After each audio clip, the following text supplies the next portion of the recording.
Marami nang nauusong content online, kaya para mapansin, dapat extra effort. Ganyan nga ang ginagawa ng mga content creators na nag-AI live at kumikita ng pera. Ano ba yung Artificial Intelligence Live Streaming o AI Live at bakit nauhumaling ang mga Pilipino rito? Alamin sa special report ni Darlene Kai. Nagkalat din ba ang mga ito sa newsfeed nyo?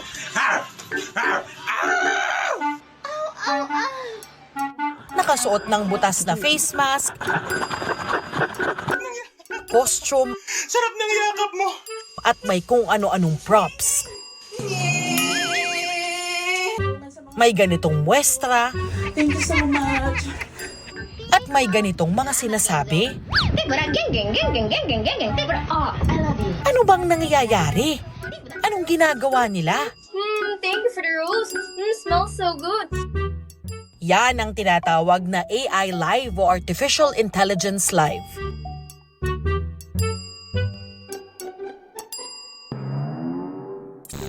Hi, welcome to Maldives. Isa ang 30 taong gulang na si Madeline sa mga content creator na gumagawa nito. Mas kilala siya bilang Rambunat sa social media. Thank you for the rose, rose, rose, rose. Nag-start po kasi siya, nagduduet po ako ng mga video. Tapos, iyon po yung una kong dinuet, yung rambutan. So, ayun, napag-isipan kong ibahin yung word. Ay, tingnan nyo, binubuksan yung rambunat. Higit 1 taon na niyang ginagawa ang pag-AI live. Araw-araw, nasa 6 na oras daw siyang nagla-live stream. Ito ang pinakauna niyang AI live. Hanggang sa nilagyan na niya ito ng sarili niyang twist at nabuo na ang persona o character na si Rambunat. Si rambunat po kasi, medyo mahina ulo. Ayun. So, lahat po ng salita, binabaliktad po niya. Ayun. Doon po kasi ako nakilala. Pag po may nagbibigay ng gifts, nire-reactan ko po. For example, may nagbigay ng roses. Ayan. Thank you for the roses. Smells so good. Ang bango ng bukalkal mo. Yung mga ganun. So, ayun, natutuwa po sila sa mga ganun. Hanggang sa, ayun, may mga sumusuporta na po sa akin. Sa ilang social media platforms, pwedeng bumili ng coins ang mga user. Pwede nila itong iregalo o i-gift sa sino mang content creator na mapusuan nila.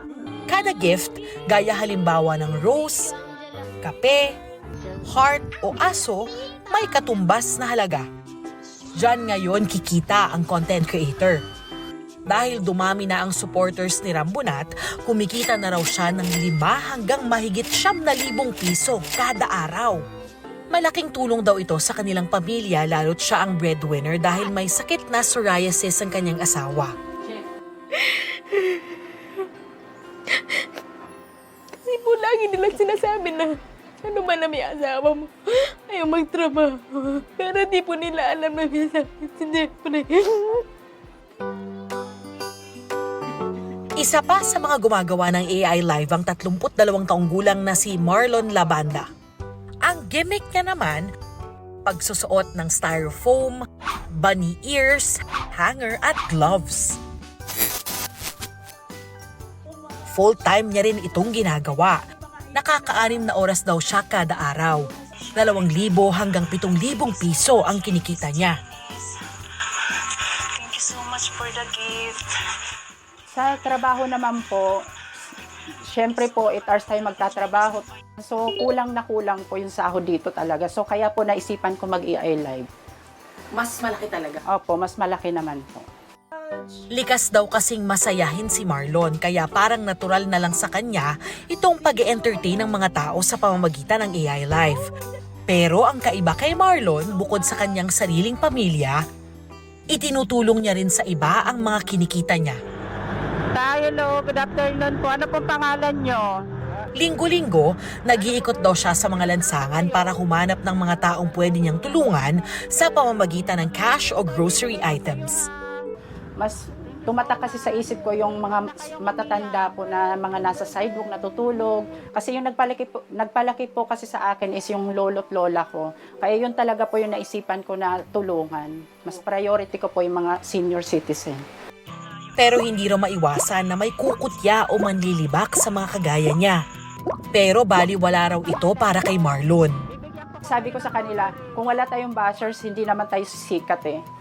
Nag-grow kasi ang mga live streaming platforms nung pandemic, either to educate, to entertain, no, or to interact with their audience. At yung mga viewers din at that time, dahil hindi nga magkita-kita, maraming tuloy mga viewers ang nag-flock din doon sa mga platforms na yon para to get in touch with one another.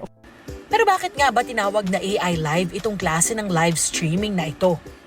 Dahil nga, yung pagkilos nga na yung parang yung sa laro sa video games na yung playable na character parang humihinga, gumagalaw pero at ano lang, nakapause siya at kapag may pinindot yung audience, basically nagbigay ng gift, saka lang sila kikilos. So, yun yung naging association na okay, para tuloy siyang AI. May komunidad na raw talaga ang live streamers, partikular ang mga gumagawa ng AI Live. I think yun yung interesting. Sino magbibigay sa'yo niya? Para kang si Rajan.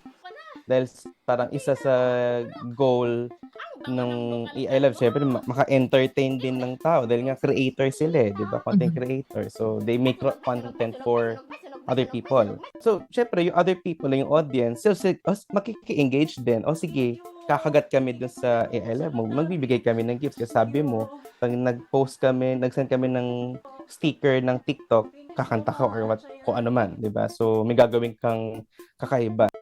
Pero para sa mga nag-iisip na pumasok sa ganitong larangan, hindi rin daw ito basta-basta. Hindi raw automatic ang pagkita sa ganitong larangan. Para kumita ka rin, kailangan gawin mo rin siya consistently. At kung magagawa mo rin siya consistently, ang tanong doon, can you entertain the people with the same way over and over again? I guess, na doon papasok yung, sabihin natin, creativity. Pwede natin gamitin na term is parang mas kailangan nilang mas maging exaggerated, mas patok sa magiging audience. Venom. Thank you for my coffee. So hot. Thank you po for the rose. Ito ang unang balita. Darlene Kai para sa GMA Integrated News. Mga kapuso, para laging una sa mga balita, bisitahin at mag-subscribe sa GMA Integrated News sa YouTube. Sa mga kapuso abroad, samahan nyo kami sa GMA Pinoy TV at sa www.gmanews.tv.